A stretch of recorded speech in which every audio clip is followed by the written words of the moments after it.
Welcome to this week's episode of Sojourner, and don't forget to like and subscribe.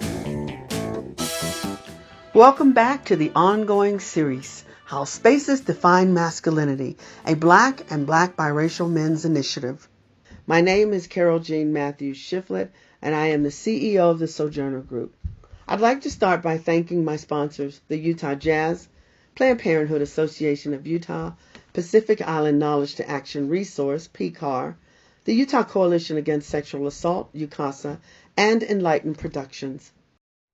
What does it mean to be a masculine, a man, should I say, when you're in your church environment? Are there different expectations? We'll go ahead and we'll start with Rayshawn.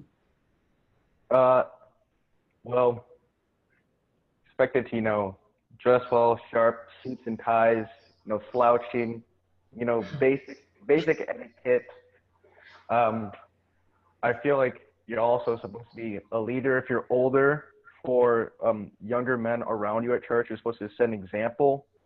And if you're younger, you're not only supposed to listen, you're supposed to, help out around church, do good things. Okay. All right. What about you, Zion? Yeah, I feel like that's basically it. You have to be like respectful. You have to help out around church, be an example for younger kids. Um, Definitely dress nice. Yeah, just it's more of a behavioral thing and being a man in the sense of be a good example most of the time rather than the whole masculinity thing about be buff and be this and that. So it's more behavior wise in church. Okay. Okay. And Deshawn. So at home, there are many examples, but the number one most important one, besides doing your homework and stuff, is be respectful and don't talk back, or else stuff is gonna happen. At school, we just have to do our work, and Deshaun, we're talking about church. oh, church? What do you mean? Church? Like, what does it mean to be a man at church? Oh, I'm sorry. Okay. Yeah. So what they were saying, just being respectful, showing the younger kids how to act, don't make a bad example, and trying to, yeah, I guess so. Okay. All right. Um, so now we're going to start talking about the treatment of girls, please. Okay.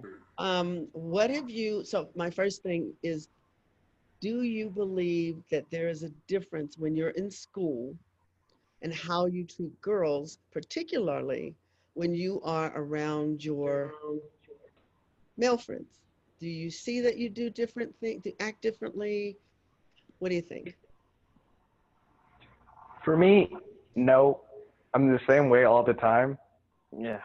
Uh, it's not about really, showing off or doing any of that around girls. It's more of I'm a friendly guy and I'm not really looking to do anything. So the way I want to be in school is the way I want to be out of school. Very good. Very good. I shouldn't have said anything. I need to hear the other two responses. So how is it when you're in school, when girls are present and when your male friends are present? Um, are you asking Deshaun and me, or are you just asking again? I'm asking again, just Oh, whoever okay. the other Uh, two responded, yeah. yeah, for me, I don't act any different. I'm pretty much the same.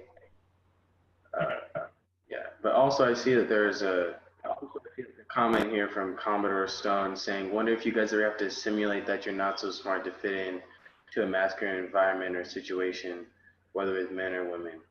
And I definitely have done that where in like seventh and eighth grade, um, I was I used a lot more like bigger words more often and um, I don't know, not so casual with language all the time. Definitely still was, but like not to the same degree as other kids. And then as I got into high school, um, I realized me being smart and like saying these kinds of things was usually met with either like I don't know, it would kind of make people feel a little uncomfortable, like, oh dang, why are you trying to make me feel dumb or something like that, or they wouldn't understand the words, so I'd be looked at crazy, or um, or the whole Oreo thing because of like if I use some like smart stuff or whatever, they'd be like, oh, this is the whitest guy I know, and so or the whitest black guy I know because of how I wasn't really like the typical bad boy persona that most black guys are supposed to embody from pop culture, which is like the whole gangsta mentality, sagging your pants, having Jordans, they're wearing expensive clothes, things like that. Um, and so, yeah, I've definitely done that before, and kind of I still do sometimes, but not as much. I'm more conscious just to keep things simple. And when I'm in class, definitely it's different. But when I'm just hanging out, it definitely not as much. Okay. All right. I'm gonna go to Deshaun and then I'm gonna ask some more follow-up questions. So Deshaun, do you feel pressured in school when girls are present that you need to act a certain way? And do you abide by that?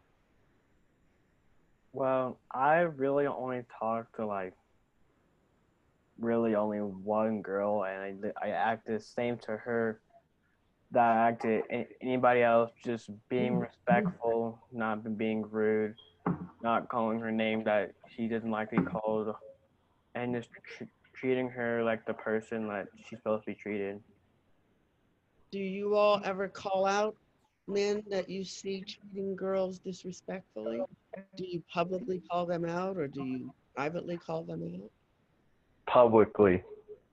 Talk about that, Ray Sean. You know, um, in middle school and all throughout high school, I've been like the big nerd.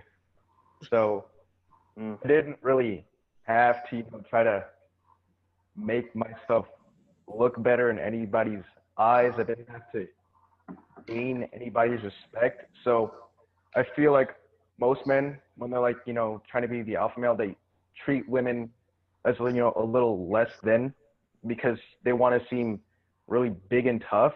But I didn't have to do any of that. And, now people admire me for who I am. I'm not, everybody wants to hang out with me. I'm not, the that guy. Mm. I'm not a show off. So I think that's a big part of everything too. How do you publicly call somebody out? What do you do? What do you say?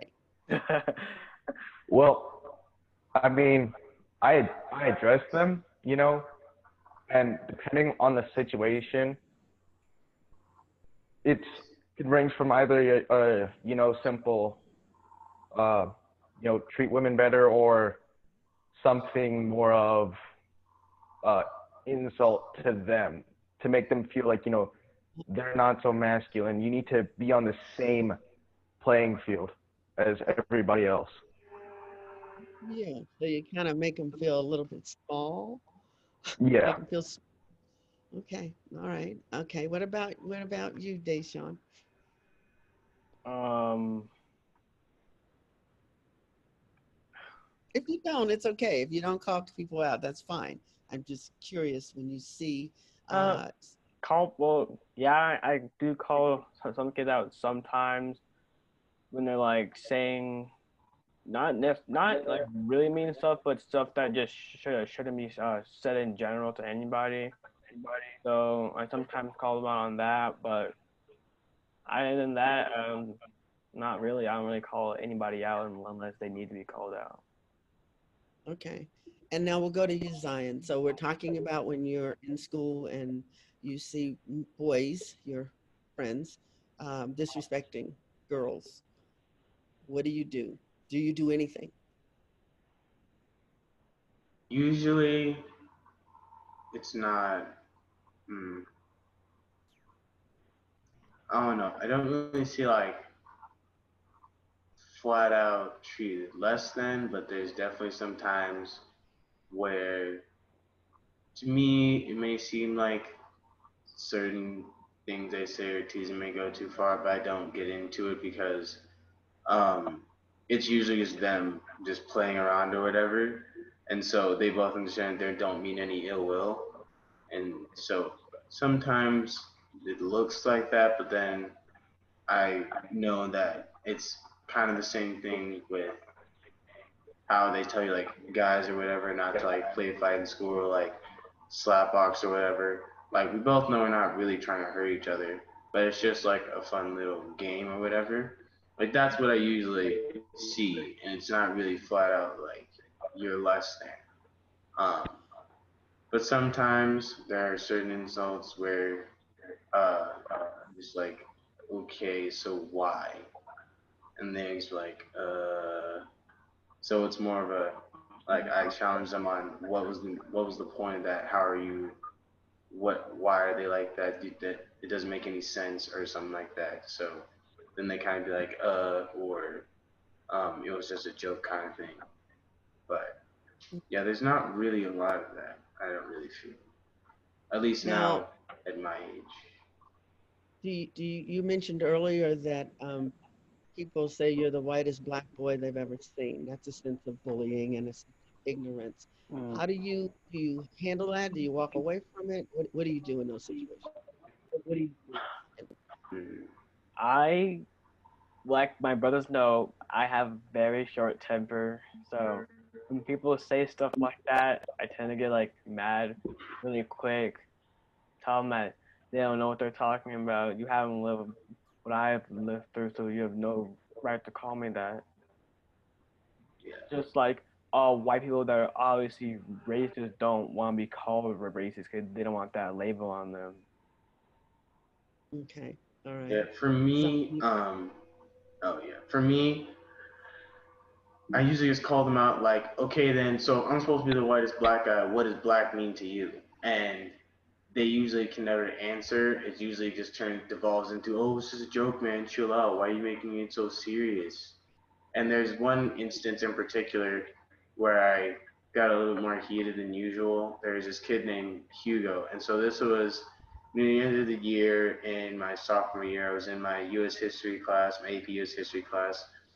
There was no sub because there was a shortage of subs at the time, and my history teacher was off on some like field trip or something with the ELP kids or something like that. But so this guy walks in with his friend with Hugo, and he was walking by me, and he's like, "Oh, hey, it's Zion," and I'm like, "Hey," or whatever. He's like, "Man, Zion's the whitest black guy I know," and then he proceeds to say, "I bet I'm blacker than you," and I'm me like, "Whoa, wait, excuse me, what?" Do you what if you're blacker than me? What does that mean? What does black mean to you then? What is it supposed to mean? Am I supposed to just be saying the N word every 2 seconds? Am I supposed to always tie my pants like kind of thing? Like what does it mean to you? And he was like, whoa, chill, bro. It's just a joke. It's just a joke. Yeah. So usually that's kind of what it evolves into, and then I kind of like scoff and walk away. Um, but yeah, it's definitely bothered me more than once where just the fact that like I don't fit the typical stereotype that everyone decides that I'm just white because I don't say I'm not as like ghetto as I'm supposed to be or whatever. And so yeah, that definitely gets annoying, but usually people don't know how to answer it and so then they gotta back off. But which yeah. is good the way you I like the way you respond to them because you do put them in a place where they don't know how to answer. Um, Zion, there's a question online. What helpful things have you learned from each other about representing your blackness in school? Now, I know a lot of young black kids in Utah hear all the time, you are white because you speak properly, as though you cannot speak properly as you're black. So what have you learned from each other about representing your blackness in school? Kind of I guess using more relaxed language around people, like not so proper and that kind kind of limit your use of any kind of big word or thing or anything that makes you sound too smart. I even remember one time I met this kid in at West. I think it was maybe my freshman year, maybe my sophomore year, but I ran into him and um, he was like, "Hey, you seem smart." It's like, "You like math?" And I'm like, It's like, or not, do you like it? But are you good at math? And I'm like, "Yeah." And he's like, "Oh, never mind, you're white." And it's like, but and I was like, "Wait, so what? Are black people supposed to be dumb?" He's like, "Yep." I'm like, "What are you talking about? We can't be smart at all. Like that's not supposed to be a thing." And so that's definitely played into how I'm supposed to like represent blackness.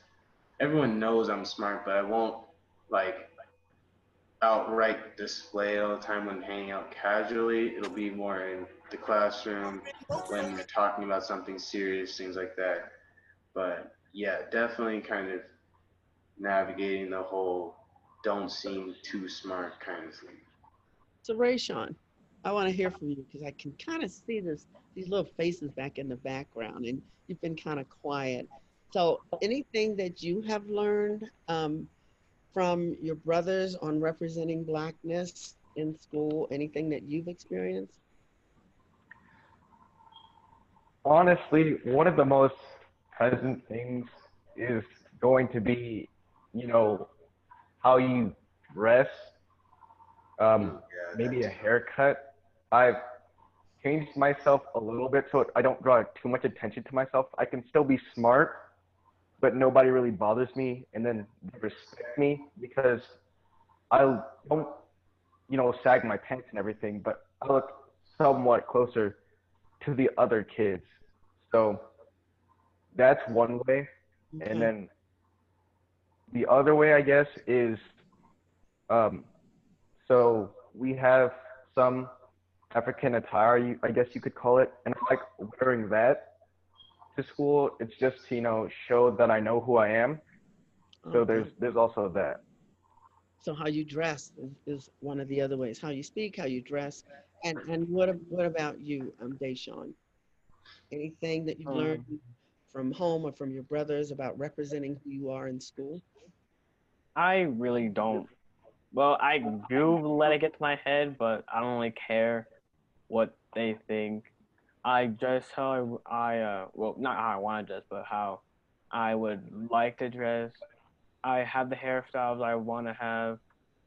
They can say what they want to say, but they know that they want to be black, but they can't be. So they kind of say everything to try and, like I said in the beginning, knock me down. So I just have to pull myself back up and said, uh, I don't care.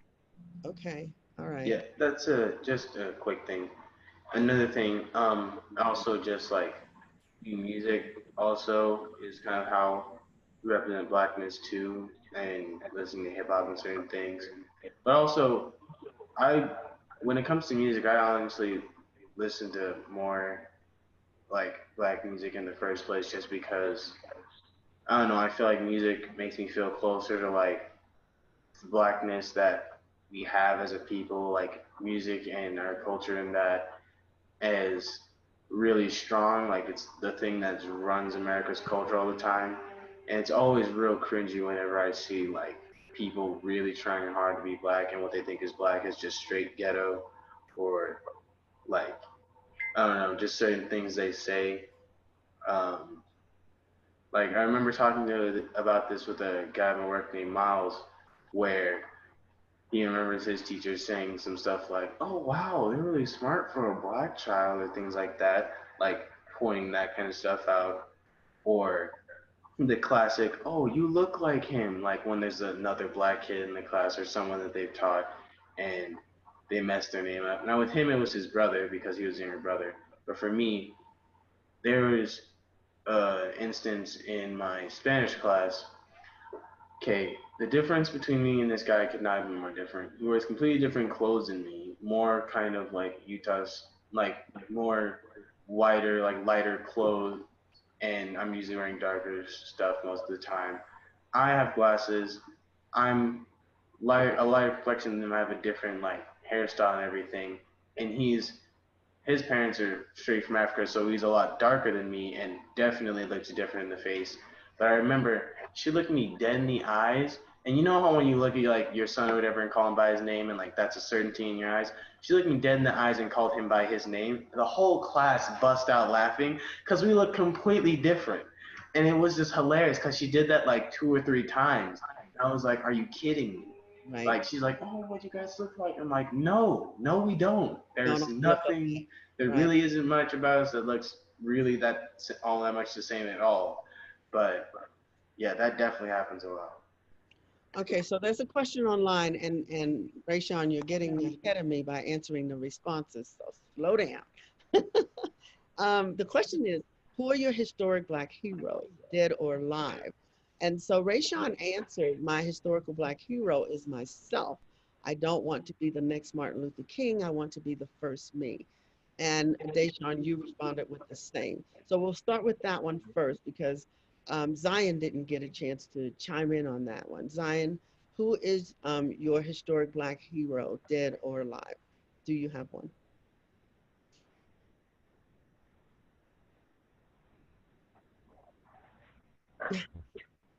I don't really think I have a specific like hero, but definitely just specific like qualities that a lot of the classic heroes have had.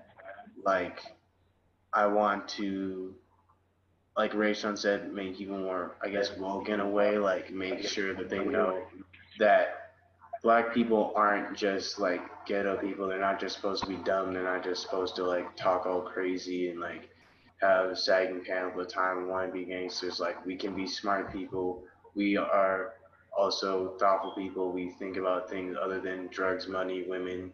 That's always populated in music and stuff like that.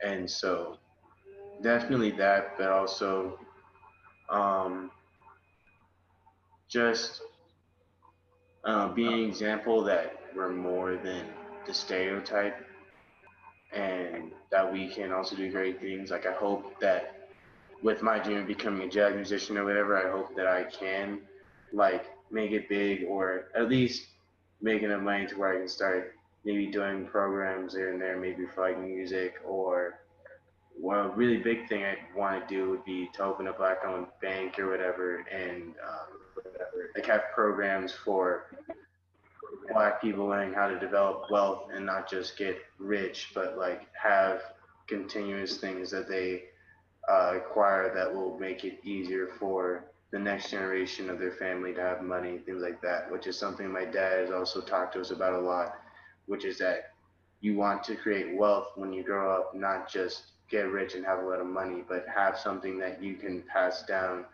to the next generation of your family that will support them and not go in the whole cycle of, oh, you're supposed to get out and go into high school, but then instead you get into a low paying job or whatever, and then you have kids, and then you have the whole, I want you to be better than me thing, get out of poverty. So, Cycle. Okay. You don't want to repeat the cycle. So yeah, And so that's a good aspiration. I like that, what you said, Zion. Before you move on, Zion, Deshawn, both you and your brother agreed that you don't want to be the next Martin Luther King. You want to be no, you.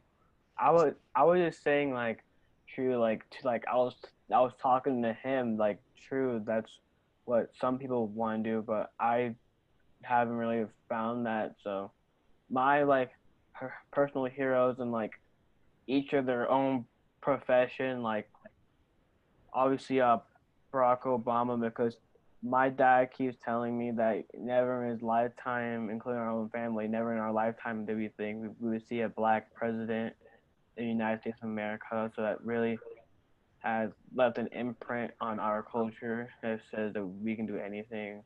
Then in like basketball, LeBron James, because he doesn't forget his roots. Because like in Akron, Ohio, he was with his mom there, bouncing from house to house. Sometimes he had like the best of what he had. And then when he went into the NBA, he didn't forget. He opened a school in his hometown where low income students can go there and get an education. And in music, my last one is like an old school person that I used to listen to, but not really, Tupac. Because even though after he um, just in the movie that we watched, he said that things were going good for him in Philadelphia, and then they had to not Philadelphia, New York, and then they had to move to Los Angeles, where he had like kind of start all over. But he found his passion from poetry, and he put it into music. I started creating, and he spoke the truth into his music about how no one can take his mom's place because his mom raised him and stuff. So yeah. Okay.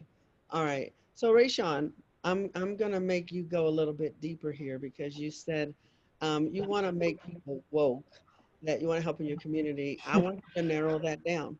I want you to narrow that down to what is it that you want to do? What is it that you see that needs to be changed or addressed in our communities?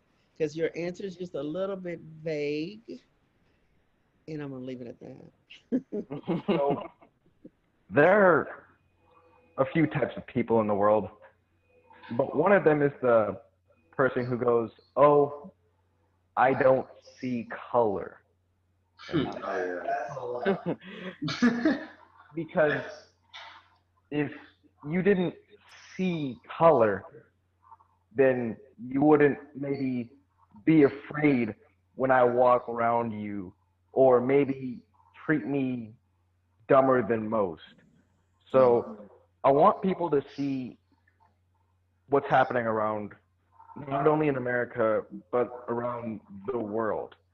Because most people, you know, Trayvon Martin happens, Floyd happens, but it's kind of just a blip. And, maybe after a little bit, they move on. And nothing's had the response like we've had now because people really want to see and know what we're going through. But there are other people who refuse to not only see but acknowledge some other things. There are some people in the world who will say, racism isn't a thing, or black people love being slaves. There are people like that in the world, and I know that. So what I want to do is I want to make people see that if you can help people climb the ladder, not only just your people but everybody else, you can make the world a better place because you all have the same point of view.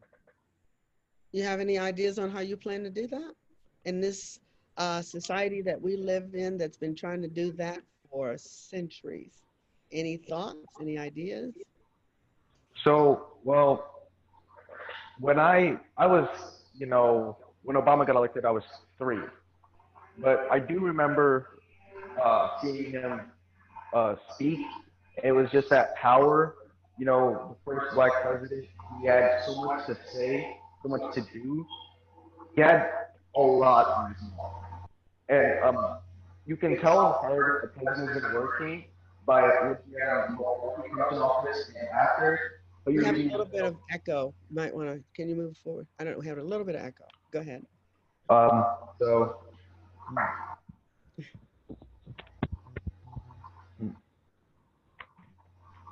so good. Okay. Okay. Go ahead. So, ooh, I don't know how we're gonna fix that. Just talk, bro. Okay. So, I was saying, people finally wanted to listen to a black man, and that really changed everybody in the world. But now I want to go further. There needs to be more voices to be heard, and that's kind of where I want to be. Of course, I want to be computers, but I have thought about getting into politics just a little bit. So there's something about that. The ability to, turn heads when you speak, command attention, bring attention to issues that are normally overlooked, stop and frisk targeted, black people and other minorities. And you want people to see this, the color of your skin matters. And Okay. that's all I wanted to say. And you mentioned politics, which is one way to make change. That's a big way to make change. So Yeah. so that's a good aspiration to look forward to. Stay tuned for the next episode on How Spaces Define Masculinity, a Black and Black biracial men's initiative.